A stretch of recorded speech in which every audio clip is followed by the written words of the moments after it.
Education is what's important. Training, preparation for the expected.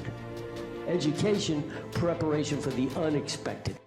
Good evening, Team Krulak community, and on behalf of Marine Corps University, the Marine Corps University Foundation, and the Krulak Center for Innovation and Future Warfare, welcome back to the Brutcast, our series designed to connect the worlds of the warfighter and PME with the best in innovative and creative thought. I'm your host, Major Ian Brown, Operations Officer at the Krulak Center. Before we begin, please remember that all opinions expressed here are those of the individual and do not necessarily reflect the views of the Krulak Center, Marine Corps University, the United States Marine Corps, or any other agency of the U.S. government. Continuing our look at Russia and Ukraine in the recent Brutcast episodes we've been doing, we're bringing back here one of our previous guests, as well as one of our distinguished fellows from the Krulak Center, who has been very busy recently on precisely this issue. So we're very happy to get him here to be able to share his perspective and his insights. So Dr. Yuval Weber, as I said, he's a distinguished fellow here at the Krulak Center. He's also a research assistant professor at Texas A&M's Bush School of Government and Public Service in Washington, D.C. Prior to joining Texas A&M, he served as a Kennan Institute Associate Professor of Russian and Eurasian Studies at the Daniel Morgan Graduate School, as a visiting assistant professor in the Department of Government at Harvard University, and as an assistant professor in the Faculty of World Economy and International Affairs at the Higher School of Economics in Moscow. Dr. Weber has held research positions at the Davis Center for Russian and Eurasian Studies at Harvard University, the Woodrow Wilson Center for International Scholars, and the Carnegie Moscow Center. He's also published on a range of Russian and Eurasian security, political, and economic topics in academic journals and for the popular press in both the United States and Russia. So Dr. Weber, definitely appreciate your time here tonight, and I will turn it over to you. Okay, thank you. So here, let me just share the screen. And so first of all, thank you, Major Brown. Thank you, Colonel Jackson. Thank you, to the Krulak Center for the invitation. I see some familiar names in the audience. So everyone, thank you for your time. This is one of those weird moments in that I basically have been working on this all day, and as basically the situation has developed, this presentation has changed. So in a larger sense, what I wanted to do was, in effect, go over what happened today, then basically just try to get as brief a background as possible in order, how did we get here, to then get to what happens next. And, this in a larger sense, we can go in the Q&A much deeper into the history of the matter. But today is something that Putin, President Vladimir Putin of Russia, has been talking about for a long time, which is in effect challenging the outcome of the Cold War and challenging the outcome of the collapse of the Soviet Union in terms of what post-Soviet Russia's security interests and ability to project power beyond its own borders. So although it seems that things are moving very fast here, as we'll discuss in just a minute, this is stuff that Putin's been banging on about for decades on end.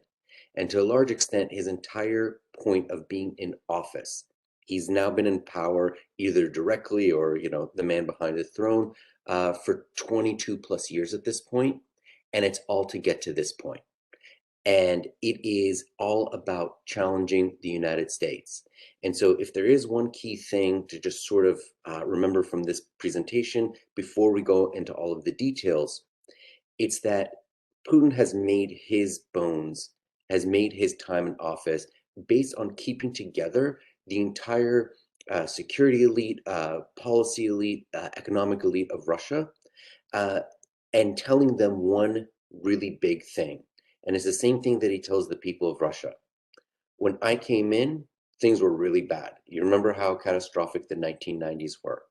But I'm going to be the man who will restore Russia to a position of great power status.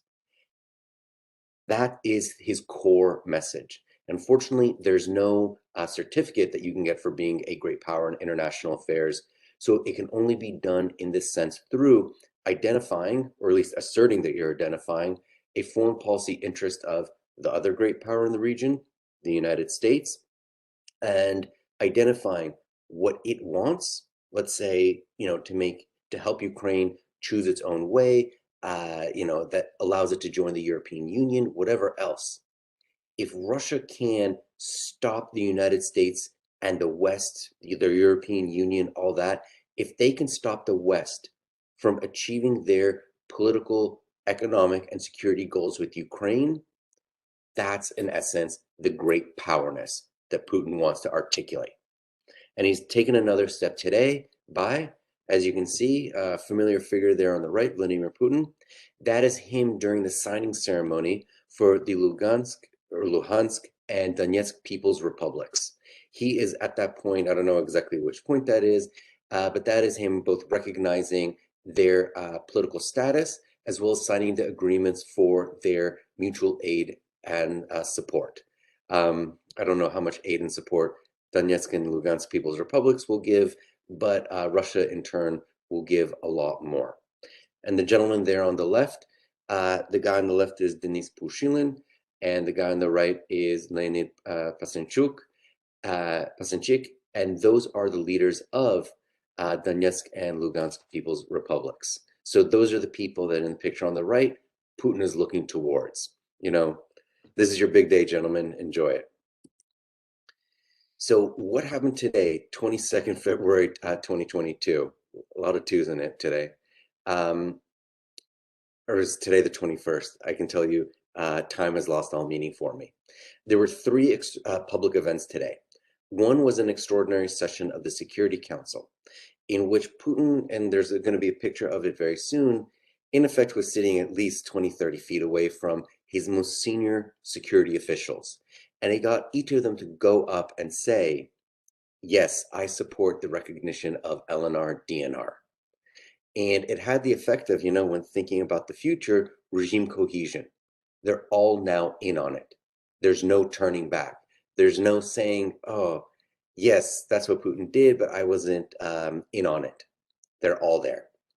He then gave a television address that threatened the entire existence of Ukraine. That's what the picture you see there is from. And this was, in effect, just perhaps one of the darkest hours of television I've ever seen in my life. And then the third event was the recognition of the Luhansk and Donetsk People's Republics. These are the separatist-held Russian-backed territories. So as I was, I guess in terms of gallows humor, joking around with Major Brown earlier, today was a very long year. And this is on top of what was earlier today when Belarus announced that the Russian battalion tactical groups, around 25 to 30 at the moment, that had been brought in for military exercises between Belarus and Russia are not actually leaving, even though the exercises have concluded. And this is, bringing Russian troops to the borders of NATO, which is obviously the very thing that makes Russia insecure. In that sense, we can probably, when we start to think of what are the second and third order effects, we can think of Russia as not only having occupation of Crimea, Donetsk, Lugansk, whatever happens with there, but also in effect, Belarus has lost much of its sovereignty over the last number of weeks. And the Belarusians at this point, their president, Alexander Lukashenko, has brought the Russians in so that he doesn't have to go. And so they will be there for a long time. So in effect, probably what we're looking at is the reimposition or sort of the idea that the battle lines across Europe with battle groups on both sides, something that we have not seen in a real substantive sense since the Cold War, the 1980s, that is likely coming back. And obviously, we can go in whichever direction in the Q&A, but the full information war is underway. Russia's main channel has sent its top war correspondent to Donetsk. The Russians today claimed that they had identified and destroyed 2 Ukrainian armored personnel carriers, killing 5, capturing 1. No confirmation of that, but we're in the pre-war steps akin to what we saw ahead of the 2008 war in Georgia. So how did we get here? And the pictures that you see here, figure 1, Russian forces around Ukraine, The little red rectangles, those are ground forces. The air bases are obviously little airplanes. Naval bases are obviously the anchors. What we can see on the left is January 27th of this year, and what we can see on the right is February 18th. All of the diplomacy that we've been talking about, for the past year or so, most likely it was in bad faith. Nevertheless, current buildup began April 2021.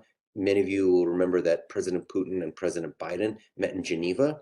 That was as the result of the initial phase of this buildup. The current phase, this current crisis, began November of last year, and the U.S.-NATO demands upon U.S. and NATO, and which I'll describe in just a second, those were in December and January. December last year, January of this year. But in effect, this is at a certain point, like what we see right now is looking at the open source estimates, this is 75%. Obviously, this is just a snapshot in time, as well as just being an estimate. But I've seen the estimates from the sources I trust that 75% of Russia's combat potential is around Ukraine, in and around Ukraine at this point. That means Belarus, Russia proper, as well as Crimea. And so this is the picture that I was describing earlier. This will be the cover of many books about Russia that you will read in forthcoming years. There is the man by himself, and those people who are, assembled like naughty school children who have to, endure a lecture by the principal. Those are quite literally every single top official in Russia is in that room, besides for the security and the cameras. And as I said before, this is the culmination. We're at the end of one phase. This is not over by a long shot, but in terms of asserting Russia's great power interests and asserting its in effect, what it deems to be the appropriate expansion of Russian power in order to protect Russian interests, here we are. Putin, as I said, Putin's been in either the prime minister or president of Russia since late 1999. And it's all come to this particular moment.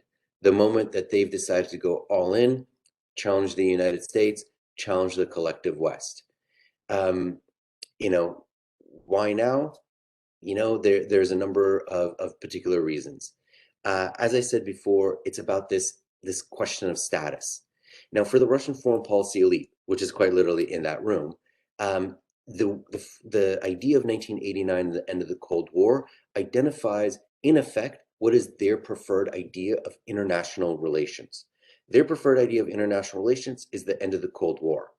In effect, the Soviet Union still exists, so the Red Army still exists, so there is a big buffer zone between NATO forces and, in fact, like the territory of the Soviet Union.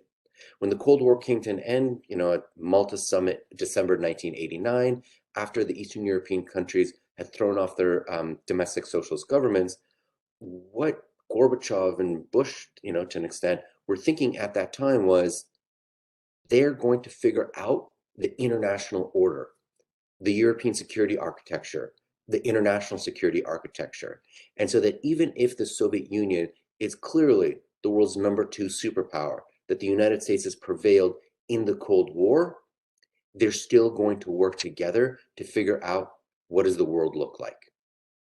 When the Soviet Union collapsed and post-Soviet Russia had no capabilities, either politically or materially or normatively, in order to stake their case, and Russia fell to a really low level of international influence, that's in essence the moment that Putin comes to power.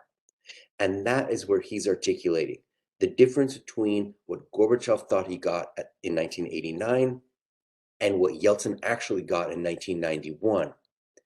That delta, that difference, that's what Putin, over his entire time in office, has been trying to close.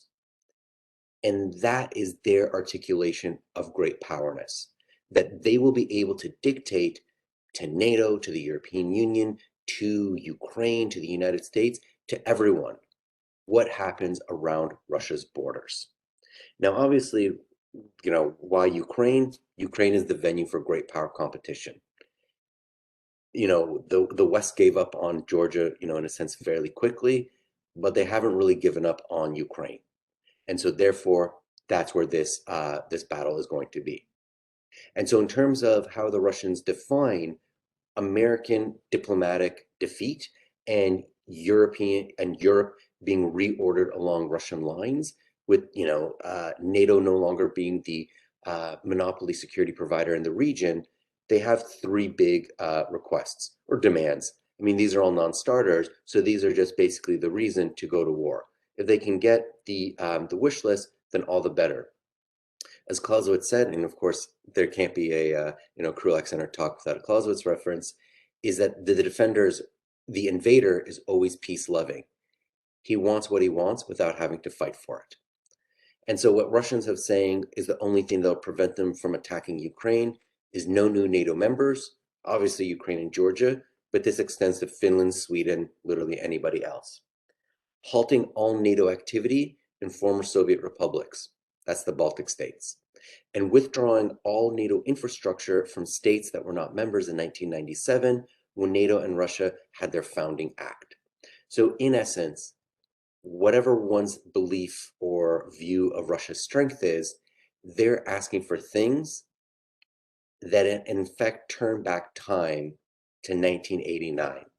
And the deal they wish they'd gotten then, in terms of actually writing it down and not just getting some sort of verbal promise or assurance that may or may not be true, that's where we are. And that's the core sort of grievances of Russia's great power status. Now, when it comes to Ukraine specifically, one of the things that Russia has said a number of times, and the quotes on the left there are actually from Putin's speech today. Putin simply does not believe that Ukraine is a real place. It is a place that is, run by gangsters, controlled like a puppet by the West, but that fundamentally Ukraine is an outgrowth of Russia. One of the sort of grimmer jokes that I heard today, is that one of the unintended consequences of COVID is Putin 2 years alone thinking about Ukrainian history. And he said today that Ukraine never had a tradition of independent statehood. And so when we see there in the middle, Ukrainian territory in 1654, that is what he's referring to, is when basically the local Ukrainian Cossacks at that time appealed for protection from the Russian Tsar, the Muscovite Tsar, when they were having various problems with their neighbors. They called the Russians in, and therefore that's the end of them having an independent statehood. They had been, Kiev is the mother of all Russian cities. Kiev had been the originator of the Rus, the forefathers of the Russian, Ukrainian, Belarusian, Slavic peoples. But when Putin talks about Ukraine, he talks about that little bit of red, of which Russia gave the other borders to Ukraine, by the Tsars, by Lenin, by Stalin, by Khrushchev. And he spoke today at length about Russian history and Soviet history. And he insulted, to a tremendous extent, although sometimes he does that all the time, he insulted Lenin. Because when Lenin was fighting, in the Russians after the Bolshevik Revolution and Russian Civil War, and he needed Ukrainian support, that he struck deals with the Ukrainian nationalists. And that's the core, sort of background that we can get back to later. But when Putin says modern Ukraine was entirely created by Russia, more precisely Bolshevik communist Russia, he's referring to this idea, at different points in time, Ukraine would not exist if it were not for Russia. And so the speech today was perhaps the darkest thing that I've seen in a very long time, as I said before, and it really was a very angry person ranting for a long time. One of my friends is a journalist in Moscow, and he said something to the effect of, I don't want to misquote him directly, but he said, I usually hear taxi drivers talk like this, but they're not in control of the world's largest nuclear arsenal. It's that level when you were hearing it in Russian. And so when he was talking about, Ukraine throwing off Russian symbols, he said, do you want decommunization? Well, that suits us just fine. But it is unnecessary, as they say, to stop halfway. We are ready to show you what real decommunization means for Ukraine. So when looking at that map, it then says there's a lot of territory that does not belong to Ukraine in this perspective. And so he also said Ukraine can choose whatever alliances that it likes, but it cannot take steps that threaten Russia's right to indivisible security. So he said, and that's where he's really identifying the limits of Ukraine's sovereignty, Russian vetoes. And in effect, this is what Putin was challenging them. He says that, in effect, Ukraine has three choices: join Russian organizations, exist as a truly neutral state, or face the consequences of challenging Russia's prestige and status. And that's where we are in number three, because in terms of his, insults and, criticism of the Ukrainian president, Vladimir Zelensky, Zelensky came in on a pro-peace platform. And what Putin has wanted for years is for Ukraine to implement the Minsk Accords, which would in effect give Ukraine back its borders, but give those areas of Donbass, of eastern Ukraine, in effect a veto over Ukraine's foreign policy. Putin didn't want to pay for these areas, but he just wanted to control Ukraine and its politics and its policies from abroad. And that's what Ukraine, in a sense, rejected in terms of implementation. And that's where we are today. So the big question is, the one question that was answered today is, will Russia recognize LNR and DNR? And the reason that they're called in like Russian, Luganskaya Narodная Respublika is LNR. That's the Russian acronym. And Donetskaya Narodная Respublika, Lugansk and Donetsk People's Republics. The question is today, how much of those areas? You can see in both of these pictures, one's a little bit closer in, one pans a bit further out. These are pictures from the BBC and The Economist. Is that the areas under control in these LNR, DNR places, those are not all of the Donetsk and Lugansk provinces. The oblasts, as it were, those are much bigger. So the question is Russia going to recognize the de facto borders or claim that these separatist-held territories are in fact just a portion of the traditional 2014 pre-invasion borders, which would mean, in effect, more than doubling the area under separatist control, which would be these independent states like Abkhazia, South Ossetia, or, which then could, much like Crimea, then just ask for accession into the Russian Federation. So how much more of Ukraine is going to end up in Russia? That question is as yet unknown. Putin provided the diplomatic order or the legal order for the Russian army to cross into these areas to act as peacekeepers. So basically what we're looking for is, are the peacekeepers going to stop? Or are they going to keep going beyond the line of control and meet the Ukrainian army? Now, what are the full war aims? And again, I wanted to direct everyone's attention to the picture on the left. CSIS is a think tank here in Washington, D.C., Center for Strategic and International Studies. And Roshan Consulting is run by a person named Konrad Muzyka. He is a Polish open source researcher. He has a subscription service. So for those of you who are interested in daily updates, particularly in terms of maps and seeing what things look like, his daily subscription service, $20 a month. We're friendly, that's why I'm advertising, well worth subscribing. And so he's the person responsible for those arrows. So in effect, what are the full war aims? We can imagine that at minimum, anything will have aerial bombardment and long-range artillery against Ukrainian military infrastructure, perhaps even civilian infrastructure, to knock Ukraine's military and budget back 10 plus years. They're going to use as much violence as possible to get what they want. Obviously, cyber attacks, that should go without saying. Now then, we can think of these war aims as increasing bit by bit. Not bit by bit, these are a lot all the time. A limited incursion, let's call it. I was trying to come up with ways to sort of think about these gradations. Limited incursion adds expansion of LNR, DNR through moving the line of control westward and southward and fighting towards a land bridge to Crimea. Now, the land bridge to Crimea, that's outside of the Donetsk province, but that's where it could go. If the Russians take Mariupol, they're probably going to, in a sense, fight as far as they can get.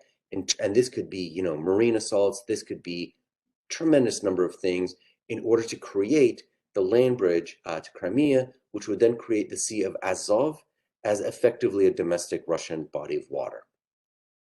A major intervention would add the encirclement of major cities, especially Kharkiv as the major city along the border, and Kiev the capital. This is something that President Biden said was a possibility in his last televised address, I think maybe 2 days ago. And obviously, what can happen thereafter?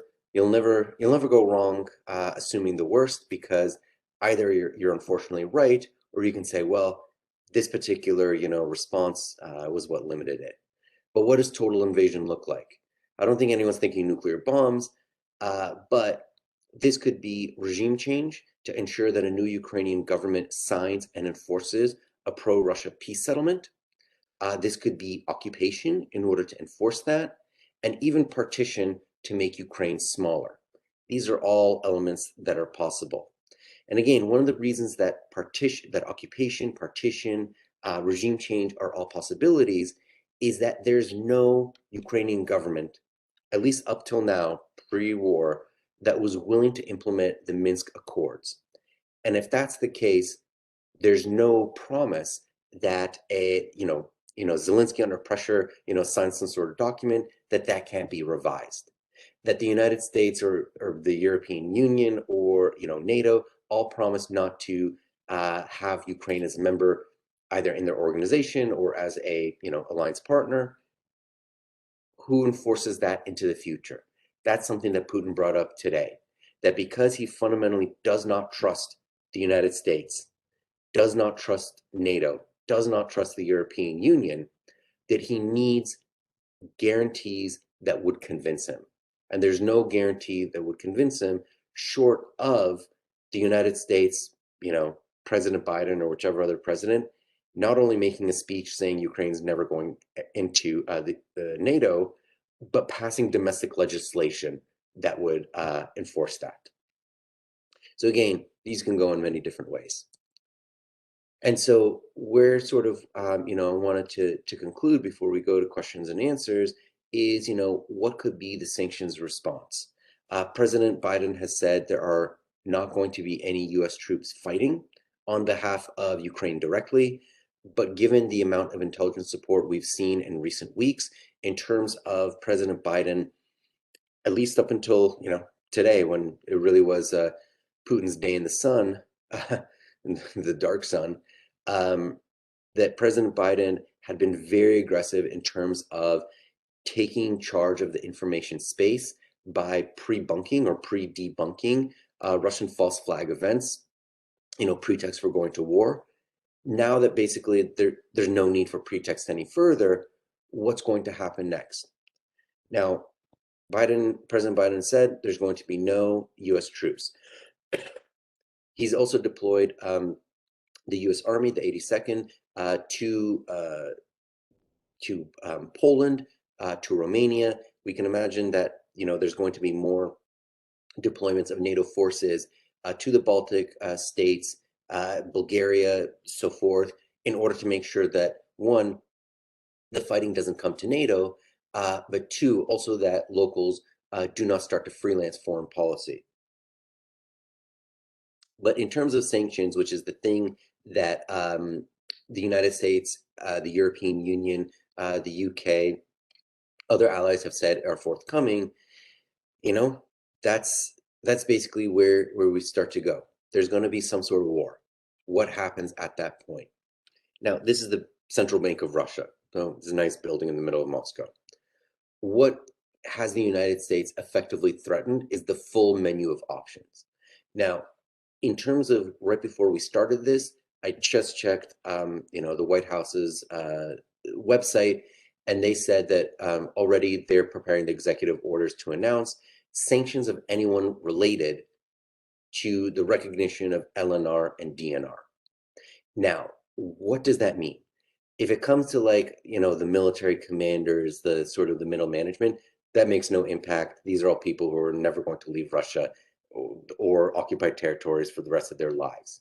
But does that mean that all the fancy people who are in that room are going to get sanctioned? Perhaps. Now, all those people know that they are, in effect, regime dead enders. Like, they're not going anywhere. But they do have a lot of money abroad. They do have connections abroad. And so what the sanctions would do, if that is basically the interpretation, is that this will be going after Russian elite money abroad. Anti-corruption, anti-kleptocracy, stuff that's already been in the works for quite a while. This will just go to a new phase. So finding Russian money in the West, that is something that we are extremely likely to see. Now, in terms of the rest of these, I tried, in effect, to list what are from most to least likely, or sort of easiest to hardest to implement. And this is the stuff that we're probably going to see over the next couple of weeks. That the United States, they've previously said, Antony Blinken, Secretary of State, President Biden has said that the United States will start at the top of the escalation ladder and stay there. We shall see what they actually do. But certainly in terms of aviation technology sanctions, that's going to be pretty easy. All of us are pretty familiar. There's Blue Origin by Jeff Bezos, SpaceX by Elon Musk. This essential decoupling from Russian aviation technology has been in effect anticipated for a number of years. So that's going to be just one of those easy things to do. Nord Stream 2, President Biden has said, the German chancellor standing beside him, when Russia further invades, Nord Stream 2 is not going to happen. So in one sense, this doesn't mean much for Russia because it's not turned on yet. So they're not losing money by it not working, but it will turn out to be an $11 billion paperweight in the Baltic Sea. Bank sanctions, this is where we start to actually create some damage inside the Russian economy. So I put there retail and development. The retail banks is obviously if Russia's main consumer banks are unable to access dollars, pounds, euros, one, they're forced to go to the Chinese, and the Chinese throughout the last number of years, even though the Russians and the Chinese keep saying best friends forever, the Chinese strike extremely hard deals. When Crimea happened, Putin went to China, signed a deal, and the Chinese got the very best gas deal that Russia's ever signed. The Chinese know this is the opportunity. Take the fillings from Russia's teeth. There's not going to be a better time other than now. So when these Russian banks are unable to borrow money from abroad, they'll have to raise interest rates. And raising interest rates obviously inhibits economic activity. At the same time that Russians are selling their rubles like crazy. And over the last, we can look up, maybe during Q&A, I'll look up the fall of the Russian ruble. It's been like 20% in the last couple of days. So at the same time that ruble's going up, economic activity is going to slow down. The ruble's value is going to go down. Interest rates go up, inhibiting economic activity. That is a recipe for inflation. And so Russians are going to experience a lot of inflation coming up. The development banks, these are the mechanisms by which Russia invests in its basically more provincial areas. So those areas are effectively going to be cut off. Shipping and insurance volatility. Obviously, if Russia's insurance sector gets sanctioned, then the ability to import and export, just in terms of the cost of doing business, will go up. Sovereign debt restrictions, to limit Russia's ability to get more money from abroad as a state by selling its bonds.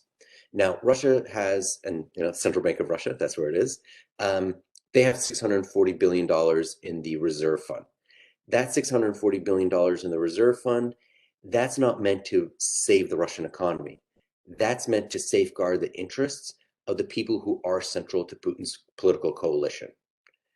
And because one of the things that the Department of State has been able to do is by tracking every person, like individual, like real person, private company and public company, what they've seen is what the Russian state has done since 2014 is make whole every individual public and private company who have been sanctioned, either through just directly cutting them a check from the central treasury, these people in a sense, not, this is not the Ministry of Finance, but, in a bigger sense, the treasury, allowing them to go into new business lines or giving increased state orders. So really what basically the America and, the Europe, what is their theory of sanctions now, even though sanctions haven't worked before, is by making them so dramatic so quickly, is that they will establish a burn rate that is fast enough so that people in Russia at the top who'd ordinarily think, you know what, I'm a loyal person to Putin, I won't say anything about foreign policy, even though I think this is a bad idea, because my wealth derives from my proximity to the president. So as long as I'm loyal, I'll get mine. That's what Putin's demonstrated over the last 8 years. What they're trying to do, in effect, is to create a burn rate that is so high and so fast that those same people will think, I'm loyal, but what about that next guy and that other company and my other rival? And to think, I don't want to be the last one who's left holding the bag. And what basically the West is trying to do is create that bank run mentality. And again, where could this go? I'll wrap up by saying SWIFT expulsion, and this will mean that Russian banks can't talk to external banks, largely speaking.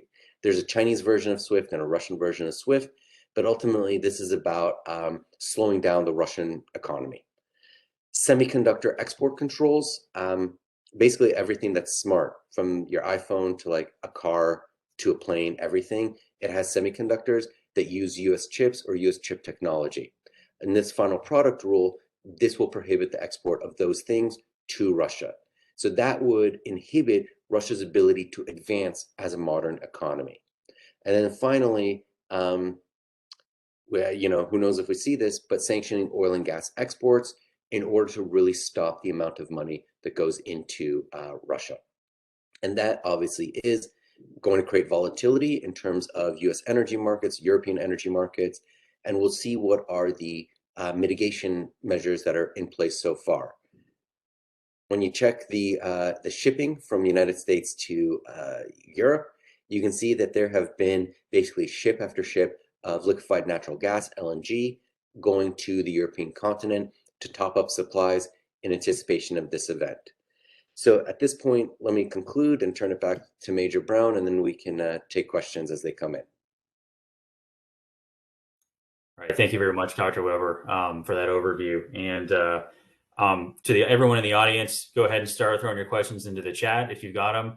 I've got a few that I'll get things started off with here, but I really want to defer to the audience as much as possible. But as my first question is, you talking about the tone of that speech, how it was one of the darkest things you'd heard, and a lot of the content that's in it, it strikes me that it's a pretty deliberate message that there's no going back. Like, you can't walk any of that stuff back now that it's been delivered. So do you think this means that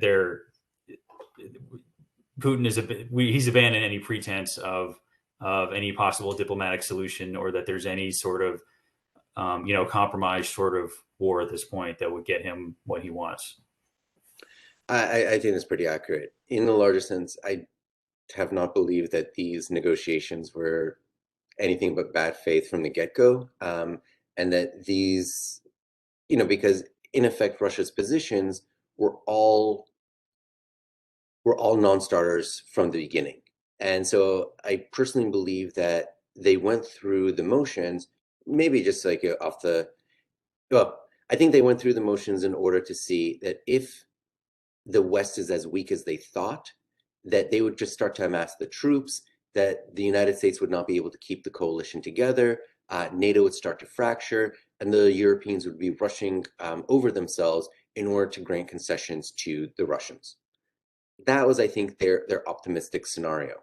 they did not anticipate that President Biden would use this opportunity as a way to forge more foreign cooperation.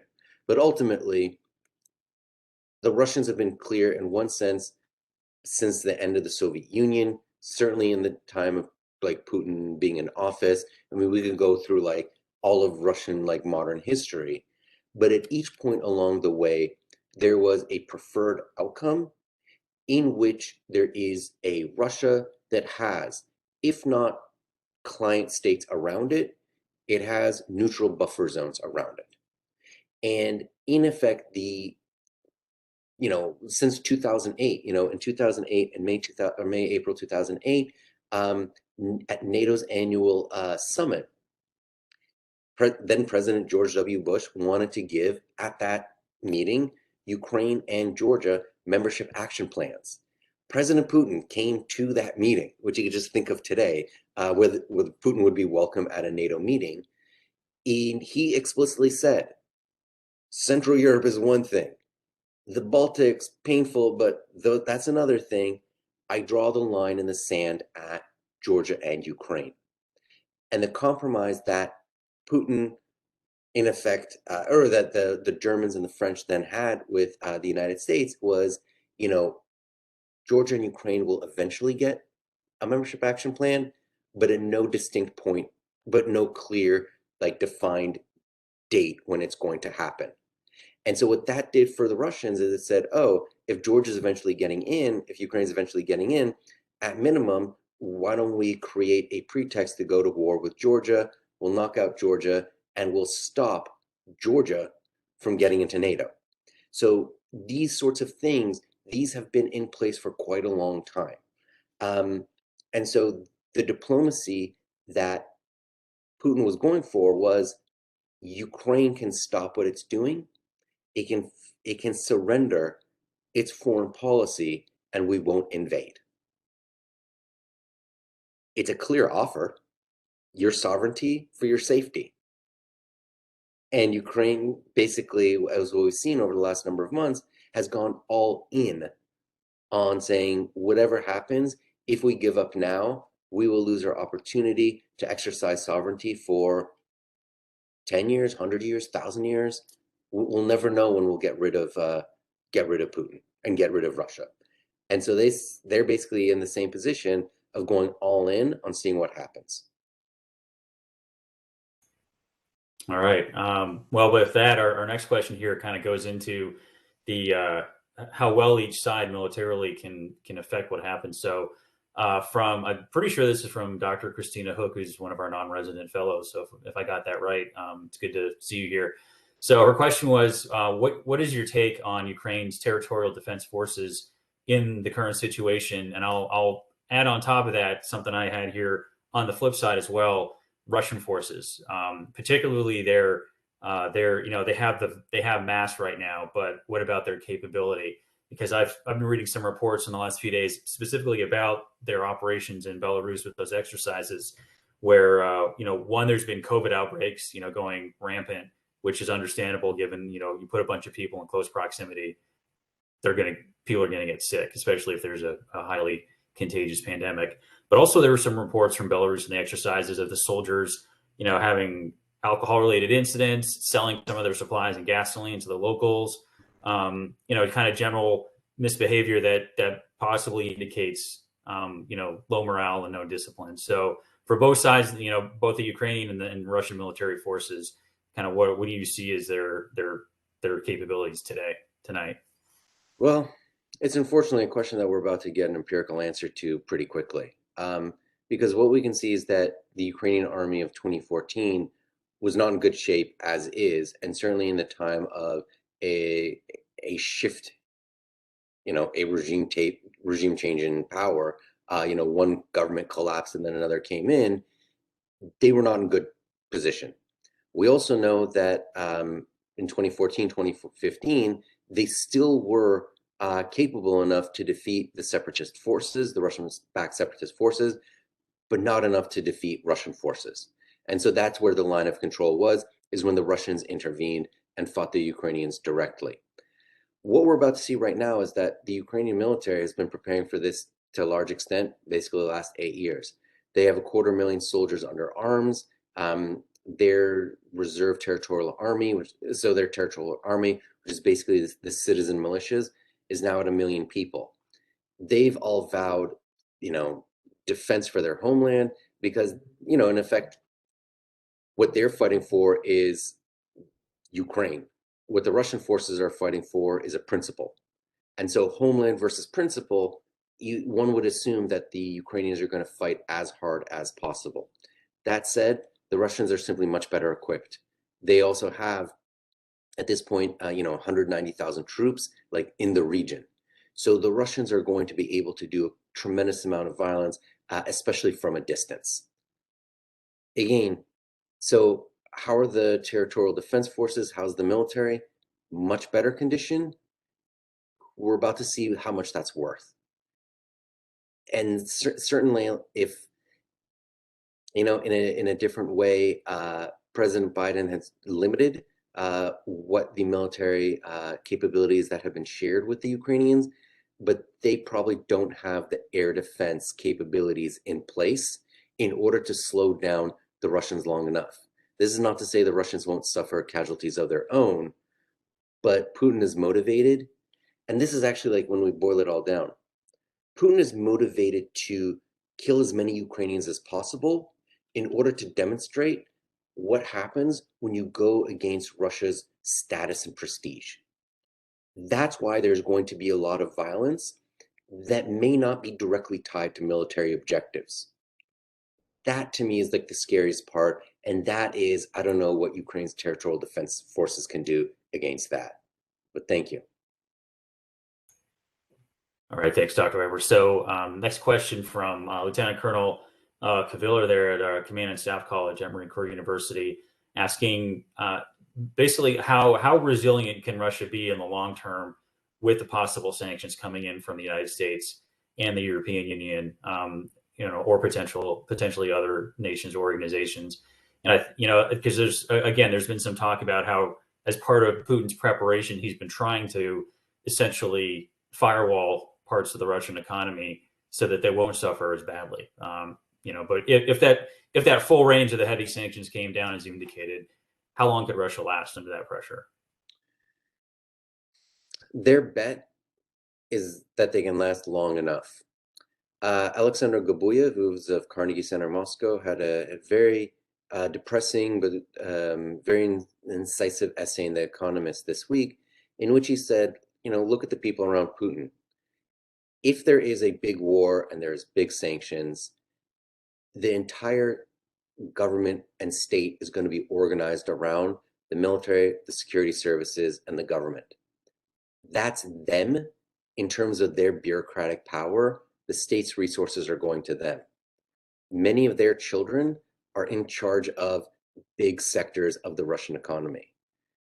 For instance, Patrushev, one of the foreign intelligence chief, his son is the agriculture minister. So agriculture is one of the areas of the economy that stands to benefit from total autarky and not importing food anymore.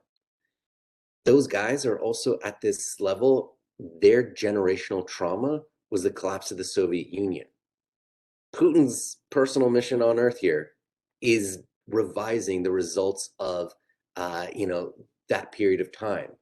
So when we think about generationally, bureaucratically, personally, all of the people around them are motivated to stick it out as long as possible. And so when I said earlier that the Russians have stockpiled $640 billion, that's to ensure that the elites writ large, the state writ large, that people believe that they can withstand whatever is about to happen. If the burn rate through the sanctions is $5 billion a month, well, that's going to be a while. If it's 10, 20, 30, 50, 100, then people can start to game out how long is this going to last. And so what the Russians believe in terms of withstanding sanctions is as long as they can withstand it for a year, 2, 3, they can get to a point where they can start to work, particularly the friendlier European countries who will say, who cares about Ukraine? Who cares about all this stuff? Don't you want cheap gas? Don't you want cheap oil? we're ready to give it to you if only we could get rid of some of these sanctions. And so how long can they continue? As long as that $640 billion holds out. As long as they have enough money coming in to create the idea within the elite that this can go on indefinitely. Once people stop thinking this can go on indefinitely, that's the beginning of the end. Okay, that feeds pretty well into the next question here from our director, Ms. Valerie Jackson, asking is there a potential scenario at that end maybe where there's enough internal pressure that Putin's removed from power? Is there a point beyond which he finally exceeds either the pain threshold of the Russian people or the Russian elites? Again, ordinarily I'm like a pretty outgoing, joyous person. I would say even friendly. Nothing about like any of this suggests that good things are happening. And I think the safest prediction one can make is that if the society goes onto a war footing and then the economy goes onto a war footing, is that the amount of domestic repression is going to skyrocket. Putin already has this domestic scene in terms of arresting dissidents, opposition members, criminalizing protests. They have this as locked down as could possibly exist, maybe outside of North Korea or China. It's only going to increase now because any sort of liberalization or any sort of demand for, can we eat better? Can we have a say in whether we go to war? Is it really necessary to bomb Kiev? Places that many Russians have been to. Those people who protest are going to be in a bad place. And it is clear that the Putin and his people will brook zero opposition to this. So that's why I don't think there's any internal scenario of people power. But there is a scenario is that if the sanctions and whatever other knock-on effects, and we can maybe start to think about knock-on effects in a moment, it's can people in the elite of Russia believe that Putin will make tomorrow look like today? Can he essentially iterate stability? Can he make sure that there's enough money? Once they start to wonder, that in essence is, again, people can have the belief that they're loyal, that, the Ukrainians are bad people. But if they think Putin, his main thing in office is basically, besides for like making Russia a great power, is he keeps stability at the very top so that Russian elites don't go after each other. And so that's, when we think about like what is the key thing that any Russian leader must do, it's ensure that there's no elite instability, no alternative centers of power. That is Putin's core job requirement. And that's why he's so favorably compared to Yeltsin by those elites today. Yeltsin couldn't consolidate authoritarianism or democracy. Putin, successful in consolidating authoritarianism. If they don't believe, the elites of Russia, that he can keep this going because he's burning too much money paying them off, that's where the cracks will happen. It'll happen within the elite, not from society writ large. Okay.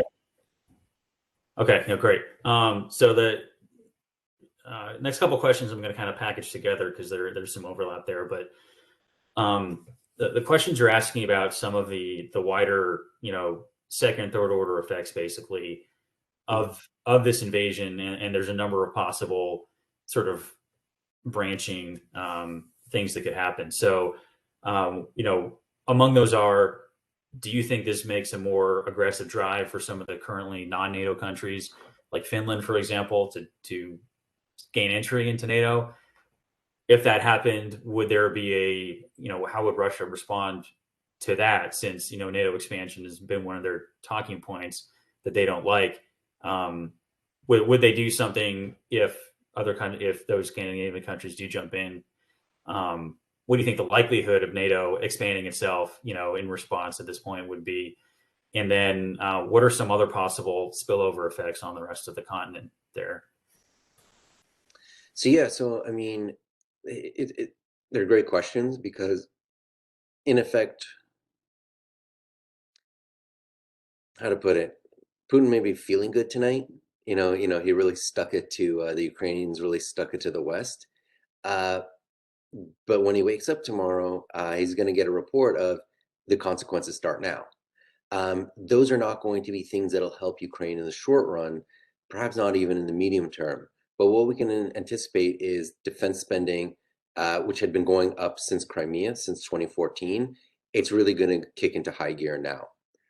We can anticipate, given that Jens Stoltenberg, the Secretary General of NATO, has clearly said in recent weeks that that NATO is considering the reintroduction of battle groups across Europe. So there's going to be more NATO forces there. Deployment of short and intermediate range nuclear missile systems, that seems to be that seems to be nearly guaranteed. And of course, when it comes to Sweden and Finland, non-NATO members, but NATO partners, one of the things I've been tracking over recent weeks has been the public opinion polling in Sweden and in Finland. And there was, as of like a couple months ago, pretty strong majorities in both countries against joining NATO. That has to do with reasons of domestic politics, they free ride, etc.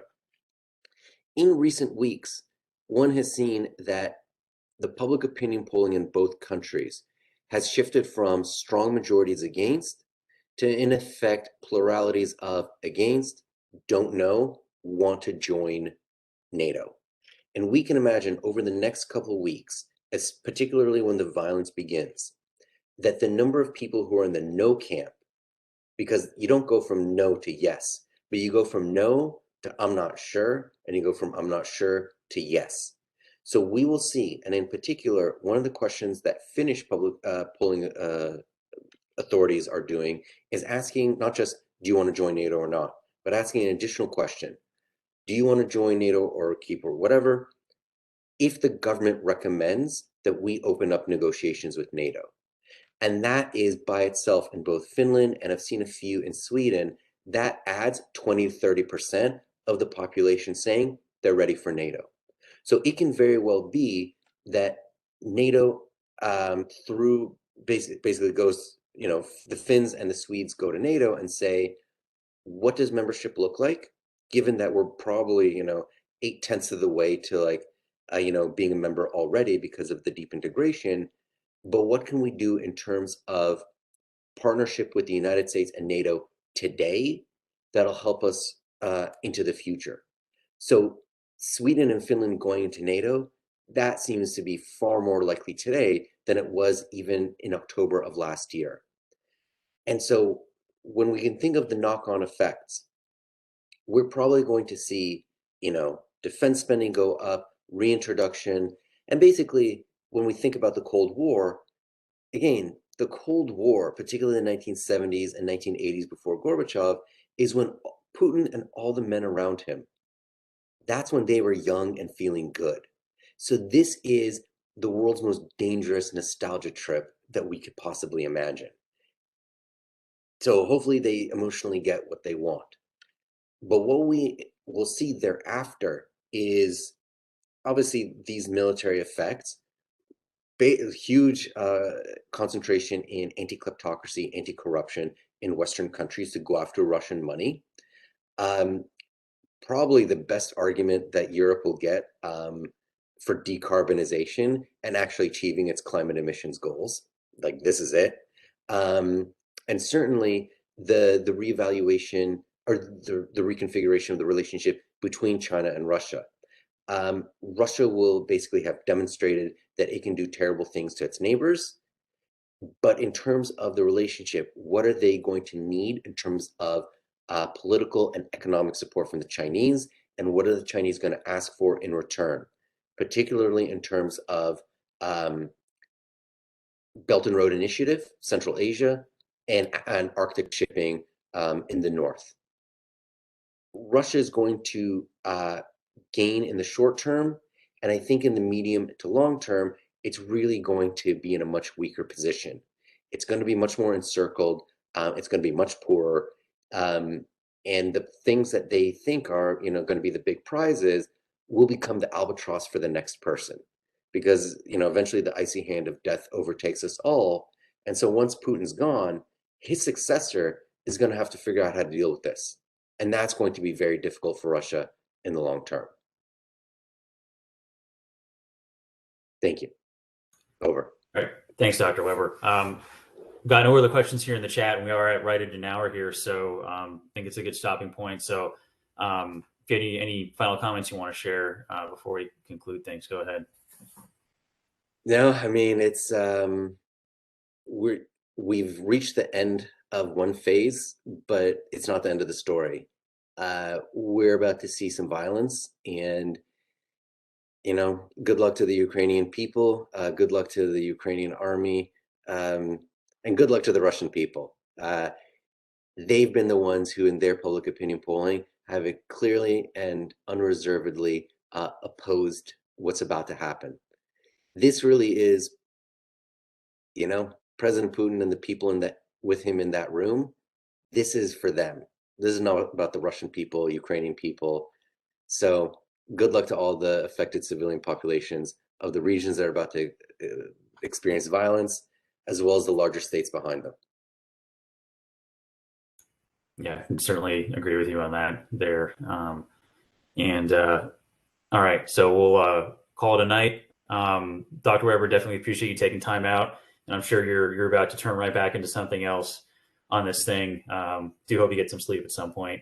And to everyone in our audience, thank you for joining us tonight. I'm going to actually do my best to see if I can get this done and published before I get some rest tonight, because I think this is going to be a day by day, even hour by hour development. So I want to make sure we get Dr. Weber's comments out there for everyone to be able to process and chew on. And other than that, again, thanks for everyone joining. Dr. Weber, good night, and see you again soon. Take care. Bye-bye, everyone. Thank you. Education is what's important. Training, preparation for the expected. Education, preparation for the unexpected.